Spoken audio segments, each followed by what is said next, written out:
Hello, Mark. Levi, How you going, mate? how you doing, mate? You all right? I'm glad you kind of just contacted me because I looked on Skype and your name didn't come up actually, or nothing that looked like your profile, so I was a bit puzzled, but Yeah, there you no, I, go. I kind of, I had some complication come up. I searched for my name and there was like something with the same name and a different email address. So I'm kind of confused. So, Yeah, uh, there's like a lot of small children with your same contact details, and I was guessing that it wasn't the same, wasn't the correct one, but there you go. awesome. Yeah, I might come up with a new name soon because I've had that trouble before, but it's all good. Sure. Um, anyway, how's all the interviews and stuff going for you so far? Well, you're my first one this Oh, morning. I say this morning because, yeah, of course, it's sort of mid-morning in the UK. So yeah. It's 8 p.m. over here in Brisbane, Australia. yeah, And you're coming to Australia. It's in October. Were you playing with Bragira and Lockup? It's a nationwide tour of Australia. It's gonna be a really cool show because Bragira's never played in Australia. I don't think Lockup has either. Are you looking forward to yeah. the? There's an Australian band on as well, I think. Oh yeah, yeah. Must be a local support. I haven't seen who that Yeah, is and yet. I think they're doing the whole tour. So I think they're called Black something. I can't remember Oh yeah, exactly could be Black the name, Reno but yeah, there possibly. is there is another Yeah. band on. So it's worth not leaving them out, I think. Yeah, yeah. I'll definitely give him a mention when I put it on the website. Yeah. Are you looking forward to it? Have you played with these guys before? Yeah, mate. I mean, like gigs are always, I'm always ready to do gigs, I'm always sort of curious and enthused, and always going to these things with an open mind. And of course, Australia and New Zealand are two places that we don't come to all that often. So it does add that extra spice, I think, if that's the right word to use. Yeah. So, yeah, I am definitely looking forward to, and the people that promote us down there are really old friends of ours, so I'm also, on that human level, I'm also looking forward to seeing them again. Yeah. What can we expect from the set list? You've got a lot of albums to choose from. Is it hard to, pick one from each album, or is there any albums you're going to be Yeah, focusing on? no, I mean, we've never had trouble doing that, we've always sort of, because the thing for me, Levi, is that I think you should be as pay as much attention to your what you do live than what you do when you're creating new music. And what I mean by that is, you know, you do see bands from time to time that play the same set list over and over again, Yeah. tour after tour after tour. And I think that's a bit neglectful. Yeah. So we are constantly sort of chopping and changing our set list. And so obviously not having been to Australia for some time, there is a lot of new songs that we're playing that people wouldn't have heard before. Obviously Apex Predator, although we've played it a lot around Europe and the States, it's the first time in Australia, so there'll be quite a bit from that. And then it'll be a mix of old stuff. Mm. Hopefully stuff that last time we were in Australia we didn't play by and large, so hopefully there'll be, a bit of differentiation there.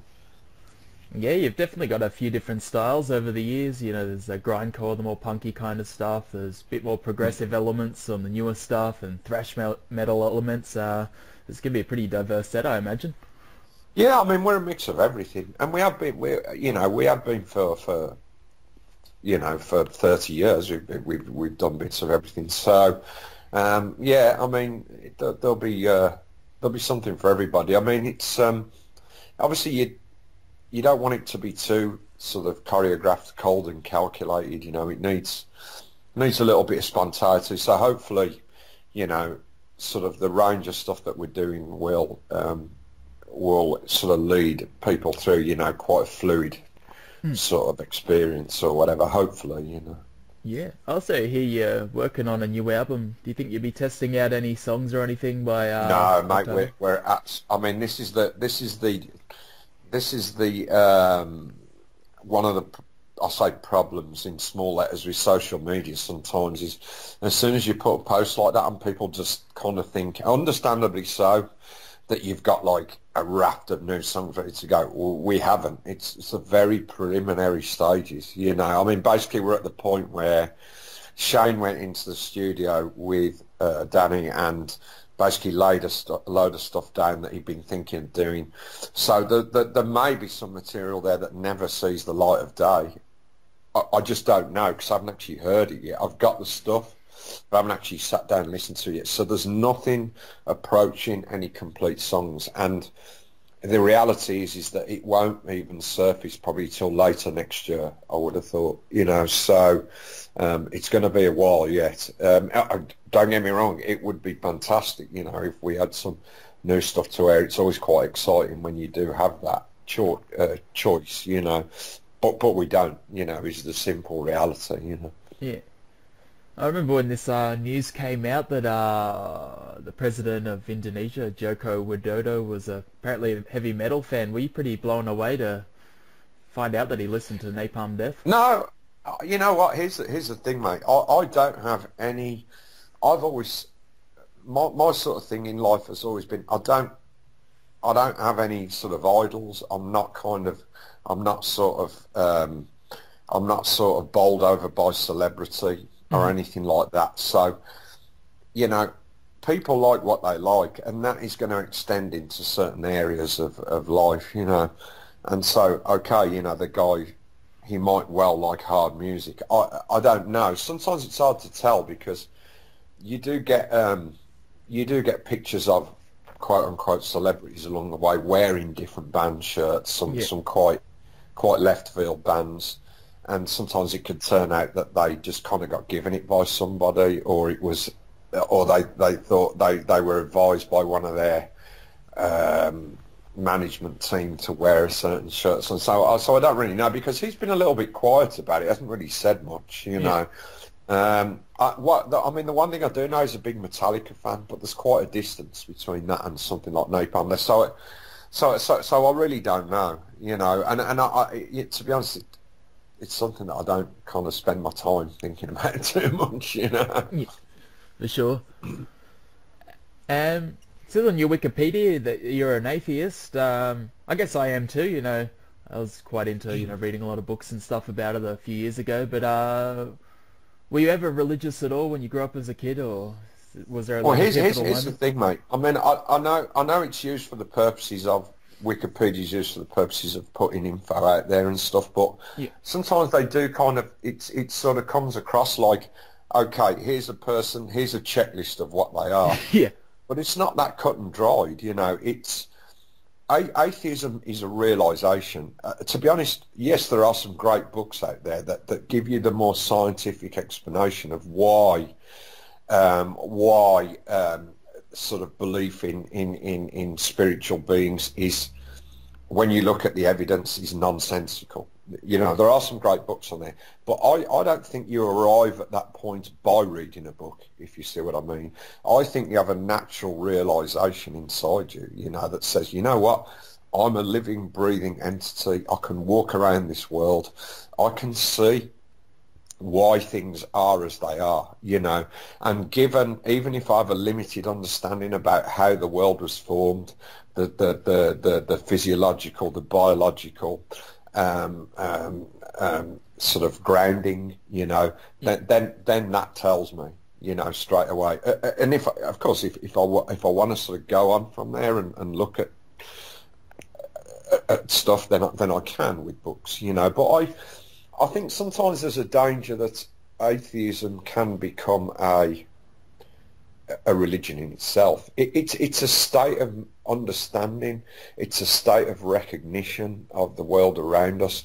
I do worry that it becomes like another sort of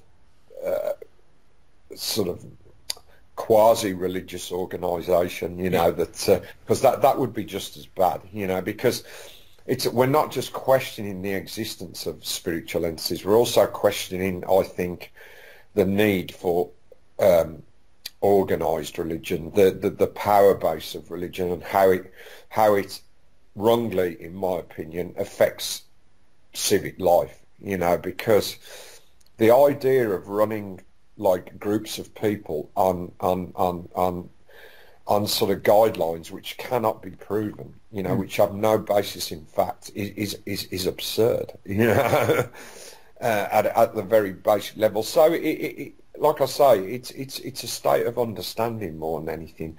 I don't think you just go one day, wake up and go, oh, I'd like to be an atheist. I don't think it quite works like that. It's a state of understanding. So I think it's important to kind of make that distinction.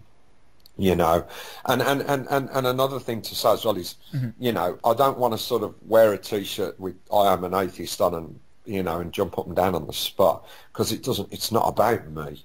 It's about a general understanding of what the world is and the way it works.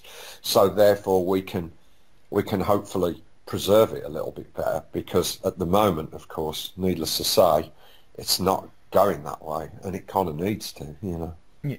In 2000, you put out an album which I really like. It's called "Enemy of the Music Business." Just kind of wondering what's you talk about the music business, and kind of seems like it's the wild, wild west.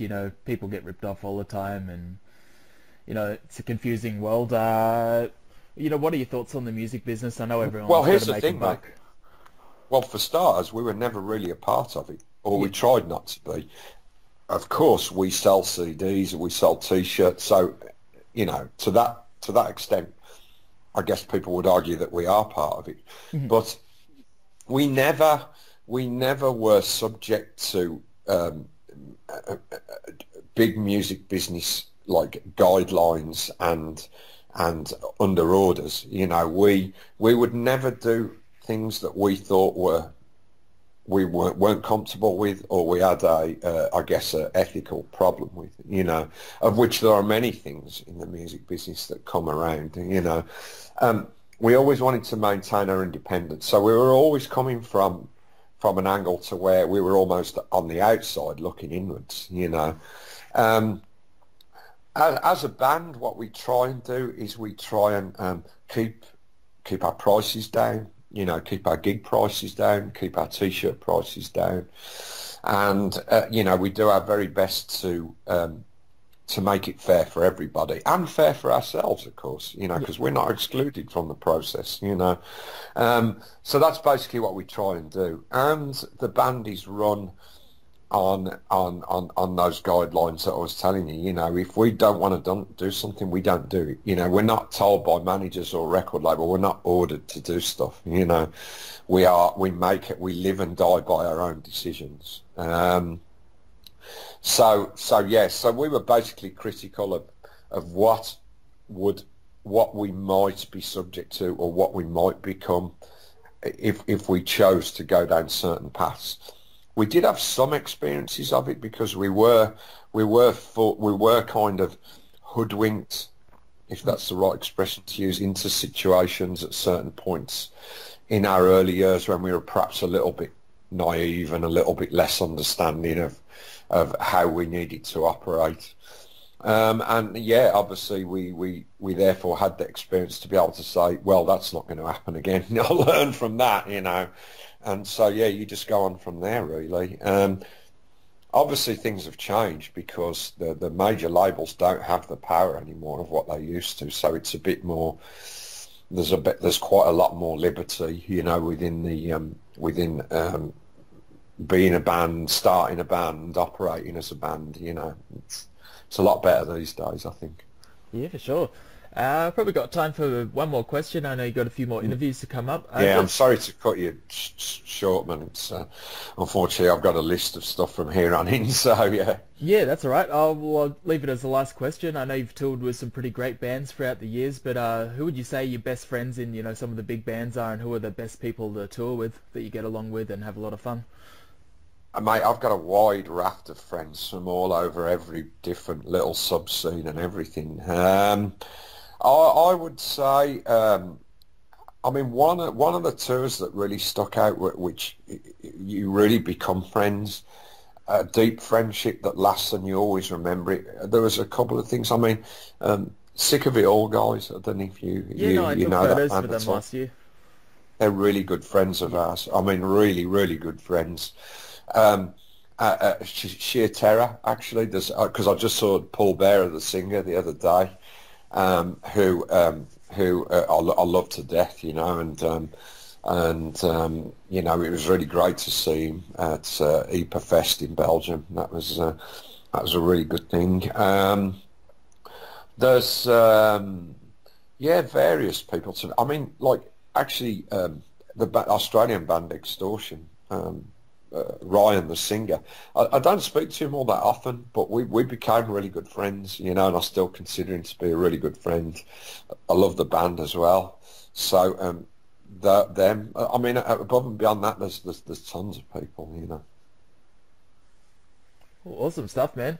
I'm going to be at the show in October, so I'll take some photos and I'll post up links as well with the interview on Facebook and Twitter, so no worries, you can check them out if you like. No worries, Mocha. All right, no worries, Barney. Well, thanks very much for taking your time out to talk with me today. No problem, anytime, mate. All right, have a good one. Bye. Take it easy. All the best to you, mate. Cheers.